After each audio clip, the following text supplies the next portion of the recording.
Hello friends. दोस्तों, आज हम आपके लिए इंग्लिश का जो पहला मॉक टेस्ट है वो आपके सामने लाए हैं। इस मॉक टेस्ट में आपको 20 क्वेश्चंस मिलेंगे इंग्लिश के। और जैसा कि आपके एग्ज़ाम में आता है उसी पैटर्न के ऊपर ये मॉक टेस्ट है। आपको इससे पता चल जाएगा कि एग्ज़ाम में किस लेवल के क्वेश्चंस आते हैं और इंग्लिश का जो क्वेश्चन पेपर आता है वो किस पैटर्न का होता है। इसी हिसाब से आपको आगे अपने एग्ज़ाम के लिए प्रिपरेशन करनी है। ठीक है दोस्तों, आज का जो इंग्लिश का पहला मॉक टेस्ट है, चलिए वो स्टार्ट करते हैं। पहला जो पार्ट है इसमें 4 क्वेश्चंस हमको दिए हैं पैसेज के। जो कॉम्प्रिहेंशन का जो आपका पार्ट आता है पैसेज का, उसमें आपको क्वेश्चन सॉल्व करने से पहले आपको एक चीज़ देखनी है। पहले आप क्वेश्चंस को पढ़ लीजिए। जैसे पहला प्रश्न दे रखा है, the writer does not like the praise of poverty, it is. Second question है, to whom the aesthetic life may be suitable. Third question है, what does the author mean by aesthetic life in the passage. और fourth question है, which of the following words could replace the word absurd as used in the passage. चलिए, अब questions आपने पढ़ लिए। अब इन questions में जो दे रखा है वो आप पैसेज में ढूंढिए। जैसे हम पहली लाइन स्टार्टिंग से पढ़ना स्टार्ट करते हैं। Personally I dislike the praise of poverty and suffering. यानी कि पहला क्वेश्चन है कि the writer does not like the praise of poverty, it is.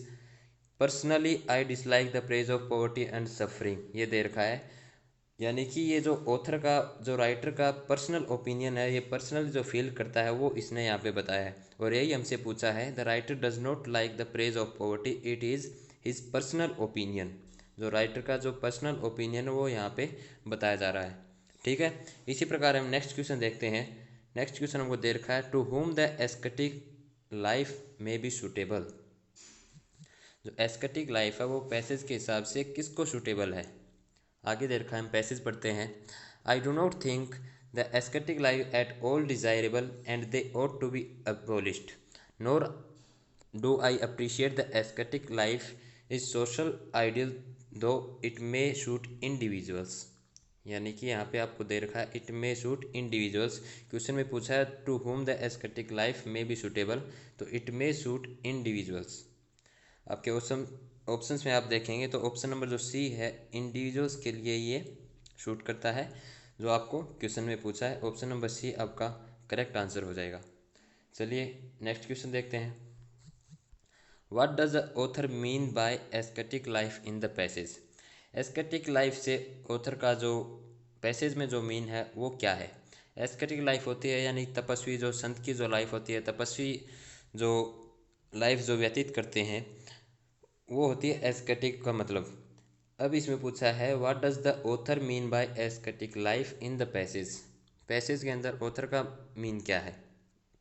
देखिए, यहाँ पे ऑथर बोल रहा है, nor do I appreciate the aesthetic life as social, though it may suit individuals. I understand and appreciate simplicity, equality, self control but not the torturing of the body. अब नीचे देखते हैं क्वेश्चन में क्या पूछा है हमसे, what does the author mean by aesthetic life in the passage. ठीक है, इसका जो पैसेज में हमको आंसर मिल रहा है, इसका मतलब मिल रहा है कि जो एस्थेटिक यानी जो तपस्वी की जो लाइफ होती है वो बिल्कुल वैराग्य होती है। यानी कि उसमें कोई भी ना तो कोई एन्जॉयमेंट होता है, कुछ भी उसकी लाइफ में सब कुछ एक समान होता है। वैराग्यपूर्ण यानी कि सब कुछ एक प्रकार से बोले हम, उसकी लाइफ में कुछ भी ना, हंसी और दुख सुख सब उसकी लाइफ में बराबर है। तो यहाँ पे जो आपका आंसर हो जाएगा ऑप्शन नंबर डी, जो मोटिफिकेशन ऑफ बॉडी है, ये इस क्वेश्चन का राइट आंसर हो जाएगा।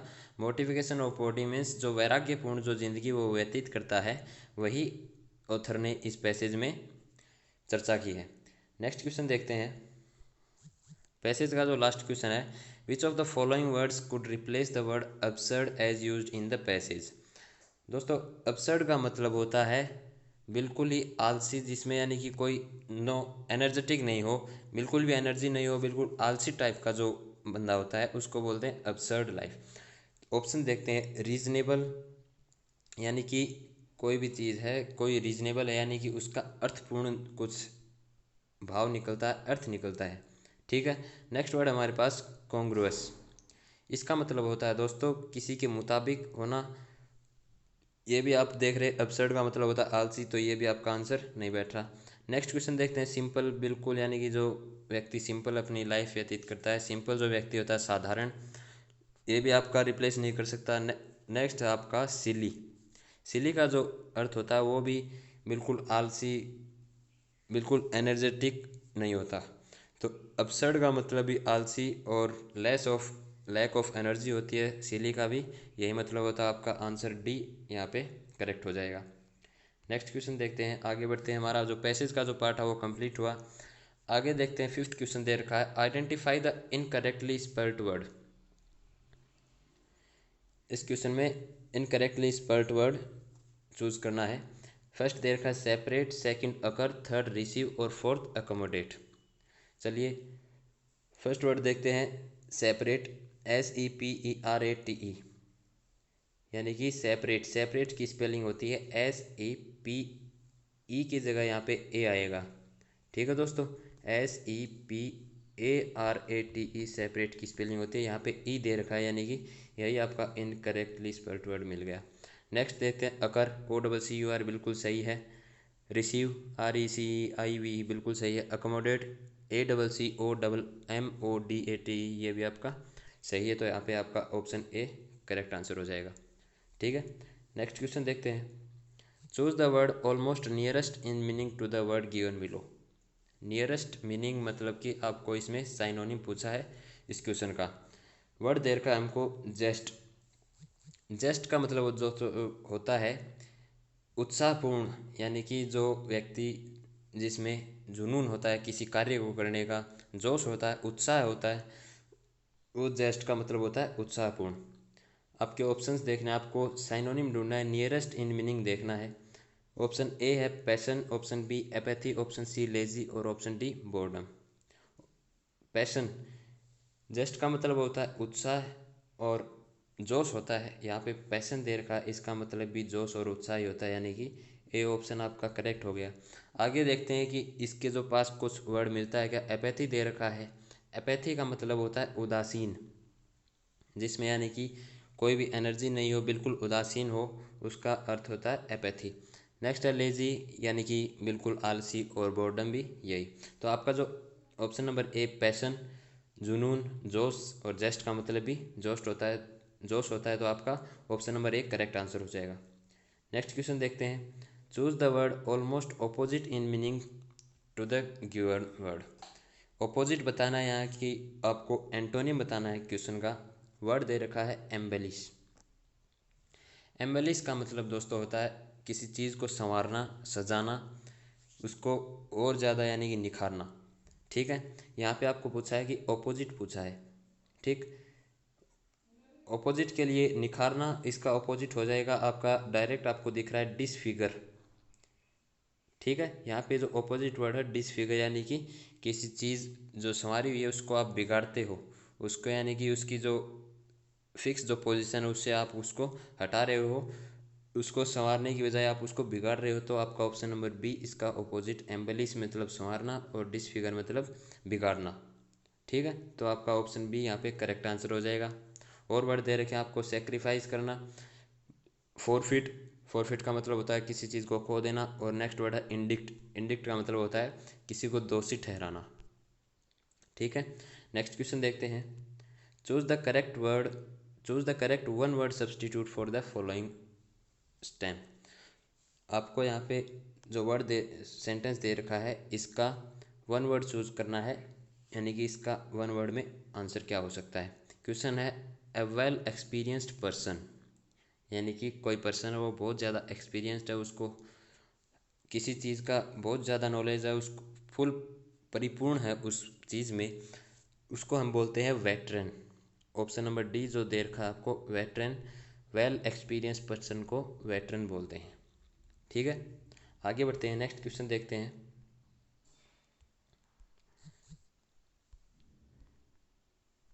नेक्स्ट क्वेश्चन हमको दे रखा है, A sentence split into four parts has been given. Choose the best order which produces the original sentence. आपके जो रीअरेंजिंग का जो क्वेश्चन आता है वो क्वेश्चन यहाँ पे दिया गया है। आपको इन चारों जो ऑप्शंस हैं इसको रीअरेंज करके एक सेंटेंस बनाना है, ओरिजिनल सेंटेंस बनाना है। For backward classes a vexed problem facing us and to reserve more seats is the clamour to open more colleges. ठीक है। अब एक चीज़ आप ध्यान में रखिएगा, कभी भी सेंटेंस जो है आप इसमें एक चीज़ देखिए कि डायरेक्ट दिख रहा कि आपको सेंटेंस जो स्टार्ट होने वाला जो ऑप्शन है वो एक तो ऑप्शन नंबर सेकंड दिख रहा है। और आपका कभी भी इस एम से क्वेश्चन, आपका जो क्वेश्चन नहीं, आपका जो सेंटेंस है वो स्टार्ट नहीं होता। कभी भी आपको 2+ फॉर्म से आपका स्टार्ट सेंटेंस नहीं होता। तो आप देख रहे हैं कि आपका जो ऑप्शन नंबर सेकंड है ये तो आपका सबसे पहले आएगा, अ वेक्स्ड प्रॉब्लम फेसिंग अस। ठीक है। अ वेक्स्ड प्रॉब्लम फेसिंग अस यानी कि जो प्रॉब्लम जो फेस कर रहे हैं, प्रॉब्लम की यहाँ पे बात करें तो नेक्स्ट बताएंगे कि उस प्रॉब्लम के बारे में हम बताएंगे। तो यहाँ पे देख रहे हैं फॉर बैकवर्ड क्लासेस, ये भी नहीं आएगा। टू रिजर्व मोर सीट्स, ये भी नहीं आएगा। A vexed problem facing us is the clamour to open more colleges. ठीक है, यानी कि पहले आपका ऑप्शन सेकंड आया फिर फोर्थ आया। ऑप्शन सेकंड और फोर्थ देखते हैं आपके किस में दिख रहा है, एक तो ऑप्शन नंबर बी में और एक ऑप्शन नंबर सी में। ठीक, आगे देखते हैं। A vexed problem facing us is the clamor to open more colleges to reserve more seats, यानी कि अब हम रीज़न देंगे। A vexed problem facing us, जो प्रॉब्लम फेस कर रहे हैं कि जो ज़्यादा कॉलेजेस खोलनी है, टू रिज़र्व मोर सीट्स, ज़्यादा सीट्स को रिज़र्व करने के लिए, किन के लिए? For backward classes peoples, for backward classes के जो पीपल हैं उनके लिए। तो यहाँ पे हमारा सेंटेंस बन गया second fourth third and first. Second fourth third and first यानी कि ऑप्शन सी आपका करेक्ट आंसर हो जाएगा। A vexed problem facing us is the clamour to open more colleges to reserve more seats for backward classes. ठीक है दोस्तों, आगे देखते हैं। नेक्स्ट क्वेश्चन दे रखा है, choose the most appropriate answer and fill in the blanks. आपको ऑप्शन दे रखे हैं, इसमें मोस्ट जो आपका सुटेबल जो आंसर है वो फिल करना है।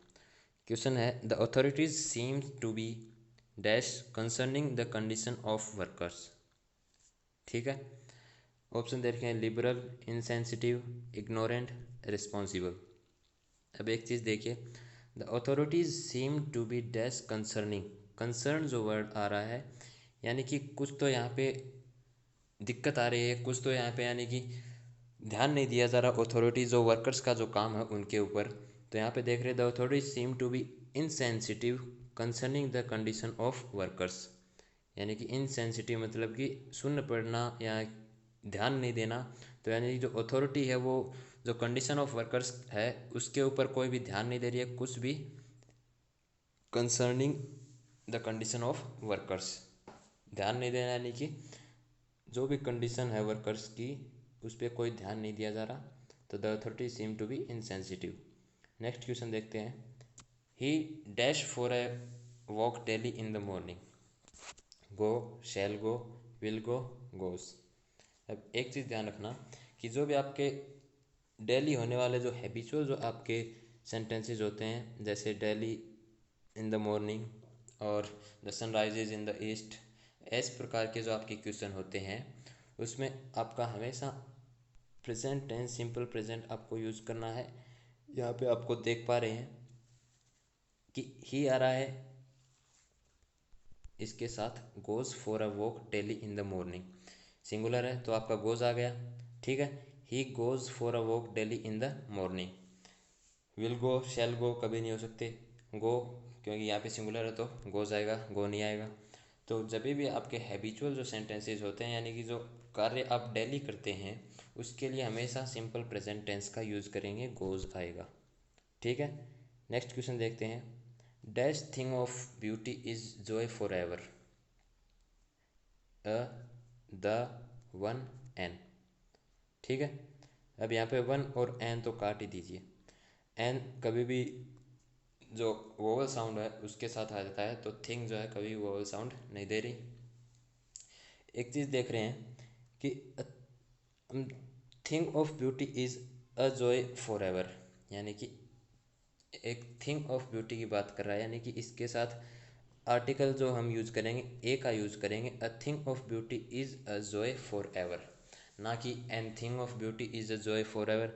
The thing of beauty is a joy for ever, क्योंकि थिंग के साथ कभी भी हम द का यूज़ नहीं कर सकते, डेफिनेट आर्टिकल द का यूज़ नहीं करेंगे। ठीक है, तो यहाँ पे आर्टिकल ए का यूज़ होगा, option number A correct answer हो जाएगा। नेक्स्ट क्वेश्चन देखते हैं। The thunder was accompanied dash a heavy rain. Preposition use करना आपको। The thunder was accompanied, accompanied के साथ हमेशा प्रीपोजिशन बाय यूज़ करेंगे, ऑप्शन सी यहाँ पे आपका करेक्ट आंसर हो जाएगा। नेक्स्ट क्वेश्चन देखते हैं। The noun form of detect is, detect की नाउन फॉर्म आपको यहाँ पे फाइंड आउट करनी है। एक चीज़ ध्यान रखना है कि कभी भी आपको नाउन पूछ ले, किसी भी वर्ड की नाउन फॉर्म पूछ ले, तो आप देख लेना कि अगर वर्ड्स में आपको लास्ट में ION दिख जाए तो आपका मोस्ट प्रोबेबल यही आपका आंसर हो जाएगा। डिटेक्ट दे रखा आपको, डिटेक्ट के साथ ION अगर आपको दिख जाए, डिटेक्शन आपको दिख गया, तो यहीं पे आप टिक कर दीजिए और बाकी ऑप्शन देखने की ज़रूरी नहीं है। देख ज़रूर लीजिए कि और कोई अगर वर्ड इसका मतलब कुछ वर्ड्स होते हैं जिसका नाउन ION के अलावा भी बनता है। तो डिटेक्ट जैसे आपको दिखता है, डिटेंशन ION दे रखा, लेकिन ये वर्ड डिटेंशन दे रखा है यहाँ पे डिटेक्ट, तो इसका डिटेक्शन करेक्ट आंसर हो जाएगा। नेक्स्ट क्वेश्चन है। Choose the sentence that conveys the same meaning, यानी कि आपको डिग्री का जो आपका क्वेश्चन आ रहा है यहाँ पे, he is greater than me, आपको सेंटेंस का मीनिंग चेंज नहीं होना चाहिए। ठीक है, he is greater than me यानी कि वो, यह मुझसे बड़ा है। ठीक है, ग्रेटर देन मी। ऑप्शन देखते हैं। I am not so great as he, मैं इतना बड़ा नहीं हूँ जितना कि ये है। और ऑप्शन हमारा क्वेश्चन है he is greater than me यानी कि हमसे बड़ा है, और ऑप्शन आपका ए देख रहे हैं कि मैं इतना बड़ा नहीं हूँ जितना कि ये है, यानी कि यही आपका ऑप्शन नंबर ए आपका आंसर मिल गया। नेक्स्ट देखते हैं। आई एम द ग्रेटेस्ट यानी कि मैं सबसे बड़ा हूँ, नहीं। I am as great as he, मैं इतना ही बड़ा हूँ जितना कि ये है, नहीं। He is as great as I, यह है उतना ही बड़ा जितना कि मैं हूँ, यह भी आपका रॉन्ग आंसर हो जाएगा। ठीक है, नेक्स्ट क्वेश्चन है। Spot the erroneous parts if any in the following sentences. आपको इन क्वेश्चंस में 3 सेंटेंस दे रखे हैं, इसमें आपको एरर फाइंड आउट करने हैं। आपके एयरफोर्स के एग्ज़ाम में 2 से 3 एरर के क्वेश्चंस आपको ज़रूर देखने को मिलते हैं। पहला क्वेश्चन आपको दे रखा है। He met with an accident and admitted in the hospital. He met with an accident and admitted in the hospital, option D no error. ठीक है, इसमें आपको एरर फाइंड आउट करना है। एक चीज़ ध्यान में रखना, कभी भी एडमिटेड के साथ आपका प्रीपोजिशन इन यूज़ नहीं होगा, टू का हम यूज़ करेंगे, एडमिटेड टू द हॉस्पिटल। ठीक है, ही मेट करेक्ट है। विद एन एक्सीडेंट ये भी सही है, मेट के साथ विद एन एक्सीडेंट आएगा, preposition with. And admitted to the hospital आएगा, ना कि इन द हॉस्पिटल, तो यहाँ पे टू का यूज़ होगा। ऑप्शन नंबर जो सी आपका इनकरेक्ट है, सी आपका आंसर होगा, एरर है इस पार्ट में। ठीक है दोस्तों, नेक्स्ट क्वेश्चन देर का। He stole a dog and sold the dog for ₹50, no error. He stole a dog and sold the dog, एक जो आपका फॉर्मेट है वो क्या है कि जब कभी भी एंड के साथ 2 नाउन, सिंगल नाउन का यूज़ हो, जब कभी भी एंड के साथ सिंगल नाउन का यूज़ हो, जैसे ही stole a dog and sold the dog. ठीक है, अ डॉग और द डॉग, सिंगल जो नाउन का कभी यूज़ हो तो जो एंड के बाद वाला है उसके साथ हम प्रोनाउन का यूज़ करेंगे, ना कि उसी नाउन का सेम यूज़ करेंगे। ही स्टोल अ डॉग, ठीक है, and sold the dog, same noun का हम यूज़ नहीं करेंगे, इसके साथ हम इसकी जगह प्रोनाउन का यूज़ करेंगे। डॉग का जो प्रोनाउन होता है वो होता है आपका इट, क्योंकि एनिमल्स का जो प्रोनाउन यूज़ करते हैं इट। तो ही stole a dog and sold it, ठीक है, फॉर ₹50, ये आपका करेक्ट सेंटेंस बन जाएगा, यानी कि आपका जो एरर है वो ऑप्शन बी में आपका एरर है। ठीक है, नेक्स्ट क्वेश्चन देखते हैं। Both Mili as well as Meena are beautiful, no error. Both Mili as well as Meena are beautiful, इसमें भी आपको दिख रहा है कि कभी भी जो बोथ है और एज वेल एज है, इन दोनों का आप देख पा रहे हैं कि जो अर्थ जो निकल रहा है, जो मीनिंग जो निकल रहा है वो सेम निकल रहा है। बोथ और एज वेल एज दोनों का मीनिंग एक ही होता है, यानी कि दोनों के साथ हम यूज़ कर सकते हैं, दोनों के लिए हम यूज़ करते हैं। बोथ और एज वेल एज दोनों का सेम मीनिंग होता है, तो कभी भी सेंटेंस में दोनों का सेम हम यूज़ नहीं कर सकते, दोनों को एक साथ यूज़ नहीं करेंगे। Both Mili as well as Meena are beautiful, ये आपका ऑप्शन बी जो है इसमें मिस्टेक है। बोथ मिली एंड मीना आ जाएगा यहाँ पे, एज वेल एज की जगह हम एंड का यूज़ करेंगे। Both Mili and Meena are beautiful आपका सेंटेंस करेक्ट हो जाएगा, यानी कि ऑप्शन बी जो है इसमें आपको एरर है। नेक्स्ट क्वेश्चन देखते हैं, चेंज द नरेशन। ठीक है, आपको नरेशन चेंज करना है। The teacher said to me be regular and learn your lessons daily. Teacher said to me be regular and learn your lessons daily. Option देखते हैं, the teacher told me, said to का told बन जाता, ठीक है, लेकिन आगे देख रहे हैं कि टीचर बोल रहा है कि B regularly and learn your lessons daily, यानी कि टीचर यहाँ पे स्टूडेंट को एडवाइस दे रहा है, एडवाइस कर रहा है। ठीक है, तो आपका टोल्ड मी तो यहाँ पे ऑप्शन ए जो है वो हट जाएगा। ऑप्शन बी है द टीचर आस्क्ड, ये भी हट जाएगा क्योंकि एडवाइस कर रहा है तो एडवाइस्ड आएगा। द टीचर एडवाइस्ड मी सी में दिख रहा है आपको, और डी में भी दिख रहा है द टीचर एडवाइस्ड मी। ठीक है, आगे देखते हैं, be regular and learn my lessons daily, और नेक्स्ट में है to be regular and learn my lessons daily. तो कभी भी एडवाइस्ड है, इसके साथ हम टू लगा के आगे सेंटेंस को कंटिन्यू करेंगे। The teacher advised me to be regular and learn my lessons daily, यानी कि ऑप्शन सी भी आपका यहाँ पे गलत हो जाएगा और option D correct answer. The teacher advised me to be regular, to plus be form का हम यूज़ करेंगे, regular and learn my lessons daily. ठीक है दोस्तों, आगे बढ़ते हैं। लास्ट जो क्वेश्चन है इस मॉक टेस्ट का वो है, वॉइस चेंज करना आपको। It is time to buy books, it is time to buy books. Options हैं, it is time all the books to be bought, it is time for the books are being bought, it is time for the books to be bought, it is time for the books have been bought. ठीक है, इसका जो pattern आपको voice का जो part आएगा उसमें बता दिया जाएगा कि कभी भी इट इज़ टाइम और इट इज़ हाई टाइम का यूज़ अगर सेंटेंस में हो और आपको वॉइस चेंज करना हो, तो आपका जो फॉर्मेट होगा, आपका जो ऑप्शन नंबर सी दे रखा है, ये फॉर्मेट आपका यूज में होगा। It is time for the books to be bought. ठीक है, it is time for the books to be bought, आपका ऑप्शन जो सी है वो करेक्ट आंसर हो जाएगा। इसकी जो डिटेल्स है, जो आपको जो वॉइस का जो पार्ट पढ़ाया जाएगा उसमें आपको कंप्लीट तरीके से समझा दिया जाएगा। अभी वीडियो बहुत लंबी बनती जा रही है, इसके चलते आपका जो पहला मॉक टेस्ट था वो आपका कंप्लीट हुआ। अगर कुछ भी एरर हो तो आप कोई क्वेरी हो तो आप कमेंट बॉक्स में कमेंट कर दीजिएगा, और आप ये भी कमेंट कर दीजिएगा कि आपको अगर वाई ग्रुप का जो कंप्लीट मॉक टेस्ट चाहिए, यानी कि रागा प्लस इंग्लिश का 50 क्वेश्चंस का आपको मॉक टेस्ट चाहिए, तो आप कमेंट बॉक्स में कमेंट कर दीजिएगा। आपको नेक्स्ट वीडियो में या हम जब भी मॉक टेस्ट लेकर के आएंगे तो आपका कंप्लीट मॉक टेस्ट लेके आएंगे वाई ग्रुप के लिए। ठीक है दोस्तों।